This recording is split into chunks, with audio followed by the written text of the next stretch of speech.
भारत में घटित तमाम स्टोरी घटनाओं को कवर किया, जिसमें एक इंसानी दरिंदा कैसे अपनी हवस को शांत करने के लिए उन महिलाओं के साथ दुष्कर्म करते हैं और फिर उन्हें मार देते हैं जो अभी जिंदा होते थे। लेकिन आज हम आपको पाकिस्तान के ऐसे दरिंदे से मिलवाते हैं जिसकी स्टोरी हम आपको सुनाते हैं। हैवान की सारी हदों को पार करते हुए जिंदा तो छोड़ो, मृत महिलाओं तक को नहीं बख्शा। अब ये शैतान जहाँ पर इस तरह की घिनौनी वारदात को अंजाम देता था, वो जानने के बाद आपके होश उड़ जाएंगे।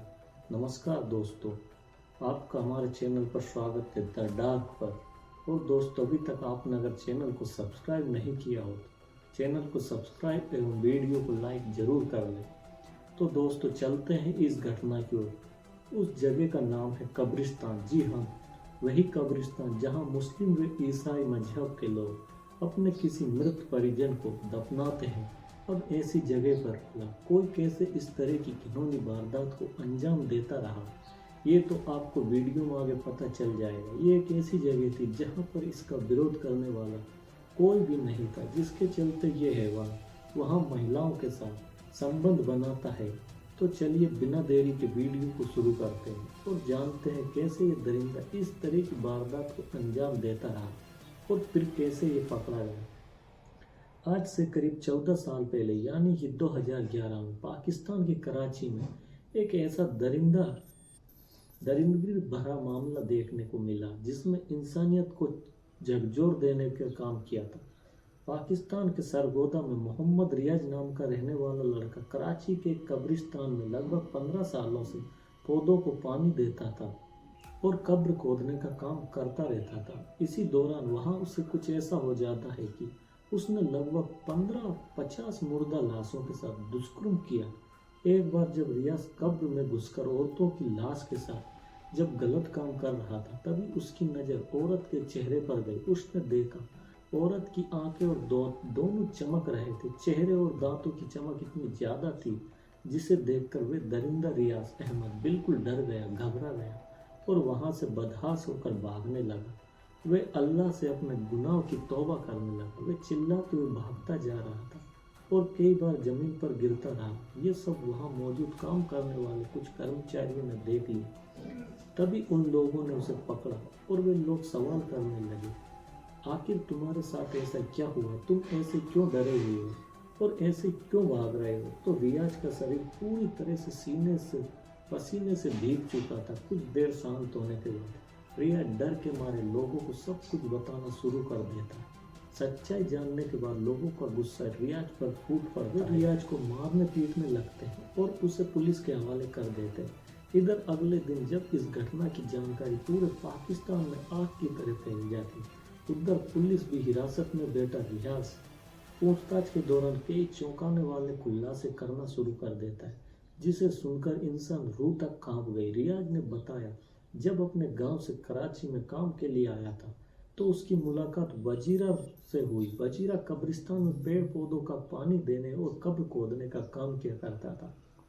रियाज के पास उस वक्त कोई काम नहीं था, इसलिए वजीरा ने काम के लिए उसे अपने पास रख लिया। अब दोनों मिलकर कब्रिस्तान की देखभाल करने लगे, एक साथ सफाई करते हैं, पौधों को पानी देते और मिलकर कब्र खोदते। तभी एक दिन रियाज देखता है वजीरा कब्र का स्लैब हटाकर लाश के पैरों की तरफ से अंदर घुसता है और काफी देर तकरीबन 20 से 25 मिनट के बाद बाहर निकलता है। रियाज जब सवाल करता है, तुम कब्र के अंदर क्यों गए थे और इतनी देर तक अंदर क्या कर रहे थे? इसके बाद वजीरा अपनी दरिंदगी की दास्तान रियाज को बताता है। ये सब सुनने के बाद रियाज विरोध करने की बजाय खुश हो जाता है। बता दे, वजीरा कब्र के अंदर घुसकर मरी हुई औरतों की लाश के साथ दुष्कर्म करता था। वजीरा ये काम पिछले कई सालों से कर रहा था। ये सब सुनने के बाद इधर रियाज के अंदर का हैवान जाग उठा। वे भी अब इस काम में शामिल हो गए। अब वे अपना काम वजीरा और रियाज दोनों मिलकर करने लगे, वो भी लोगों की नज़रों से बचकर। कई समय तक ऐसा चलता रहा, किसी को कुछ पता ही नहीं चलता था। एक जब कब्र के अंदर घुसता तो दूसरा बाहर खड़ा होकर पहरेदारी करता। इस तरह काफ़ी सालों तक दोनों ऐसा करते रहे। जब भी कब्रिस्तान में किसी नौजवान महिला की लाश दफन होने आती थी दोनों काफी खुश होते थे और रात में कब्र का स्लेब हटाकर अंदर घुसकर दरिंदगी करते थे, अपनी हवस को शांत करते थे।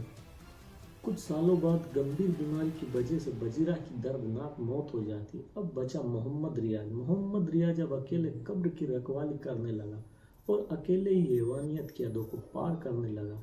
रियाज पूछताछ के दौरान पुलिस को बताता है बजीरा और उसने लगभग 48 महिलाओं के साथ दुष्कर्म किया है।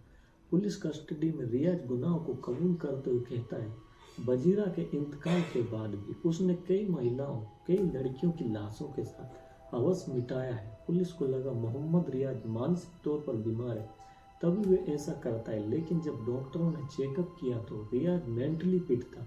एक महिला रिपोर्टर जब रियाज से पूछती है तुम ऐसा कैसे कर सकते हो, तब उसने कहा मुझसे गलती हो गई, मैंने अपने गुनाहों के लिए अल्लाह से माफ़ी मांग ली है।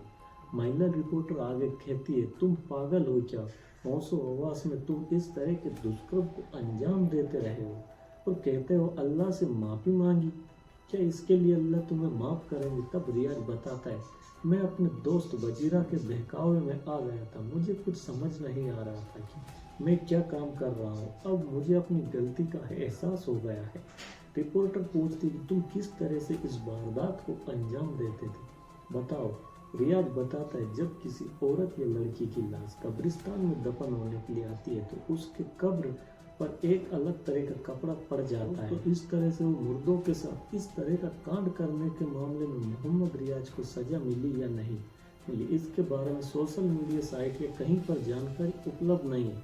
हालांकि इस मामले को तकरीबन 14 साल हो गए, लेकिन इस घटना को याद करके लोगों की रूह आज भी कांप जाती है। खैर, ऐसे दरिंदों को कौन सी सजा मिलनी चाहिए, इसके बारे में आप अपनी राय हमें कमेंट सेक्शन में ज़रूर बताएं।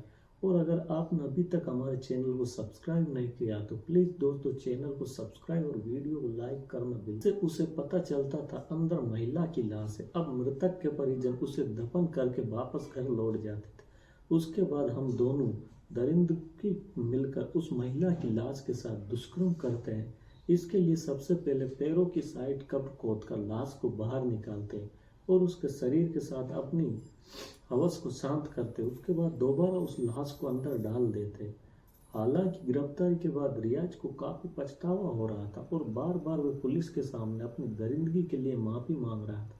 इस हैवानियत के बाद सोशल मीडिया पर एक बहस छिड़ गई। कब्र के बाहर लोहे के गेट पर पाकिस्तानी लोगों ने ताला लगा दिया ताकि कोई दरिंदा कब्रिस्तान में इस तरह की दरिंदगी न कर सके। पाकिस्तान में ये मामला कोई पहली बार नहीं हुआ था, आए दिन पाकिस्तान में ऐसी दरिंदगी देखने को मिलती है। ठीक ऐसे ही साल 2020 में पाकिस्तान के पंजाब वाले इलाके में चौंकाने वाला मामला सामने आया। पाकिस्तान के ओकार शहर में चाचा भतीजा को मिलकर कब्रिस्तान की देखरेख करते थे। फरवरी के महीने में परिवार वालों ने कहा उनके परिवार की महिला की कब्र खोदी हुई है।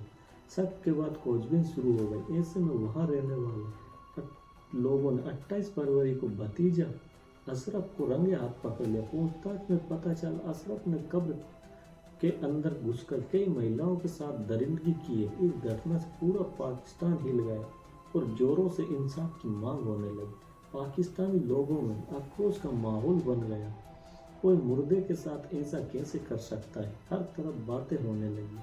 जब इसके ऊपर साइंटिस्ट ने रिसर्च किया आखिर एक इंसान मुर्दों के साथ कैसे संबंध बना सकता है, क्यों इस तरह की घटना को बार बार अंजाम दिया जा रहा है, तो कई रोचक तथ्य सामने आए। वैज्ञानिकों ने रिसर्च में बताया ये एक मानसिक बीमारी है, नेफ्रोफीलिया। जो व्यक्ति इस बीमारी की गिरफ्त में आ जाता है उसे मुर्दों से संबंध बनाना अच्छा लगता है।